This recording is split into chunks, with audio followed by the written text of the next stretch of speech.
अस्सलामु अलैकुम वरहमतुल्लाहि वबरकातुहू। अस्सलातु वस्सलामु अलैका या सय्यदी या रसूलल्लाह व अला आलिका व सहाबिका या सय्यदी या हबीबल्लाह।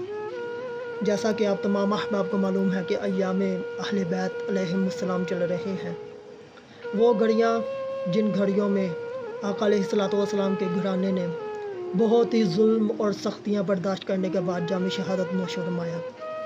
इसी हवाला से एक और कथा लेकर हाज़िर होने का शर्फ हासिल हुआ है, जो अहले बैत अलैहिमुस्सलाम के बारगाह अक़दस में भी तोहफ़ातन पेश करता हूँ और आप भी समाअत फरमाएंगे।